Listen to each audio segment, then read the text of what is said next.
Antes del surgimiento del conductismo, el aprendizaje era concebido como un proceso interno, que era investigado a través de un método llamado introspección.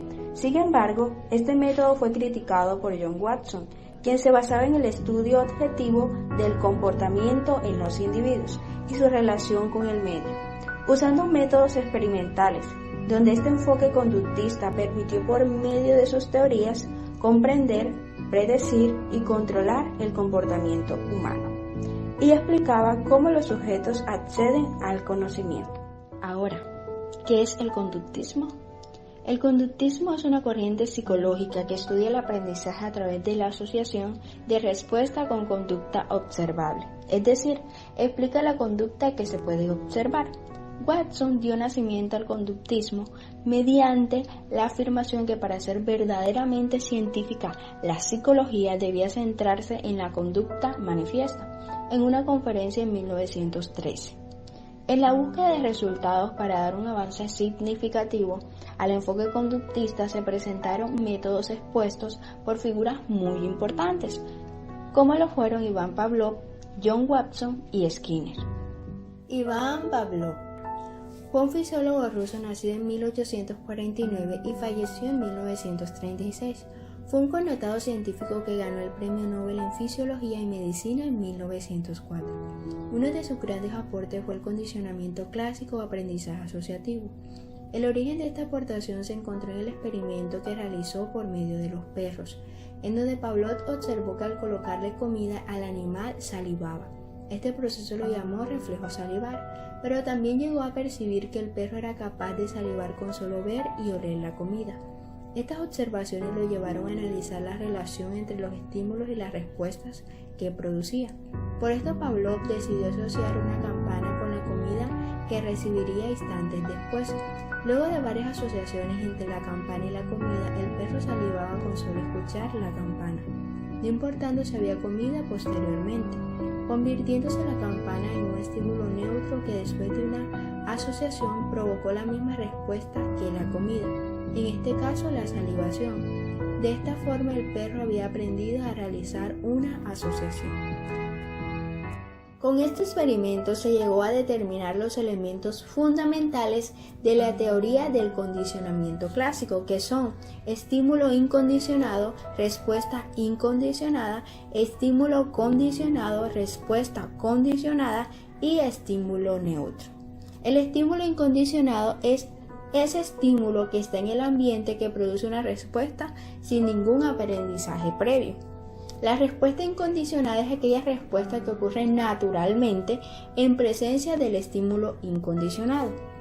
El estímulo neutro es aquel que no causa ningún tipo de respuesta. El estímulo condicionado previamente es un estímulo neutro, que después de asociarse con un estímulo incondicionado desencadena una respuesta condicionada. La respuesta condicionada es una respuesta aprendida a un estímulo previamente neutral. John Watson junto a Ivan Pavlov se conocieron como uno de los personajes más destacados del condicionamiento clásico y que fue en cierta medida la clave para el desarrollo posterior del condicionamiento operante, quien logró un auge gracias a Skinner. Aunque el condicionamiento clásico nace gracias al experimento de Pavlov, Watson lo introdujo en los Estados Unidos, donde gracias a este reconocido estadounidense tuvo un gran impacto.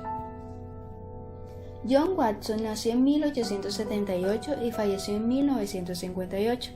Estudió en la Universidad de Chicago y se graduó en 1903. Tenía un gran talento para la escritura de artículos científicos, entre ellos uno que se llamó Educación Animal, que fue un estudio experimental sobre el desarrollo psíquico de una rata blanca en correlación con el crecimiento de su sistema nervioso. Watson se apoyó en las investigaciones hechas por Pavlov, en donde decía que el condicionamiento clásico también explicaba el aprendizaje en los humanos. Para poner a prueba su hipótesis de que las emociones también se podían aprender por la asociación condicionada, Watson utilizó a un niño de 11 meses llamado Albert como sujeto experimental. Albert fue llevado al laboratorio donde se le presentaba una rata blanca. Cuando el pequeño se acercaba para tocarla, Watson golpeaba una barra metálica con un martillo. Como consecuencia del fuerte golpe, el pequeño Albert sufría alteraciones y producto del miedo se ponía a llorar. Watson repitió este proceso muchas veces y observó que a través de distintos ensayos el pequeño Albert se asustaba con solo ver la rata blanca. Albert había aprendido que cada vez que la rata aparecía, el martillo golpearía la tabla metálica, es decir, que anticipaba el fuerte golpe. En este caso veremos un ejemplo de condicionamiento clásico. La quimioterapia estará como un estímulo incondicionado, el vómito como una respuesta incondicionada y la sala de espera como un estímulo neutro. Ahora, este estímulo neutro, que es la sala de espera, más el estímulo incondicionado, que es la quimioterapia, unidos dan un estímulo condicionado, que generará una respuesta condicionada que será el vómito. Ahora, como ya estamos condicionados, con el solo hecho de ver la sala de espera nos dará una respuesta condicionada que será el vómito. Por otro lado, Skinner dio inicio al condicionamiento operante, un psicólogo estadounidense que nació en 1904 y falleció en 1990. Obtuvo el doctorado en psicología por la Universidad de Harvard en 1931. Demostró que el condicionamiento operante se basa en reforzar o castigar conductas para aumentar o disminuir la probabilidad de que vuelva a repetirse y funciona tanto en personas como en otros organismos. La psicología es la ciencia del comportamiento humano, apoyada en la ciencia del comportamiento de otros seres. Sin embargo, el comportamiento humano se distingue debido a un cambio particular en su evolución que permitió el nacimiento de los lenguajes como una cultura especial. Y desde luego incluimos en el estudio del comportamiento lo que la gente dice sobre sus procesos mentales, sus intenciones, etc. Las ideas de Pavlov y Watson fueron sus principales influencias. Años más tarde, Skinner llevó todo a otro nivel. Skinner es considerado uno de los más influyentes psicólogos del conductismo. De hecho, se le suele llamar conductista radical y creía en el condicionamiento operante como una verdad que se podía aplicar para controlar casi cualquier otro tipo de conducta. Dejó registrado en la historia de la psicología uno de los experimentos más famosos en referencia al aprendizaje, el experimento de la caja de Skinner. Skinner diseñó una caja para experimentar el condicionamiento operante, también llamado instrumental. Su objetivo fue medir cómo los animales reforzaban o no su conducta en relación con las secuencias de sus acciones. ¿Qué significa esto? En la caja había un pequeño disco.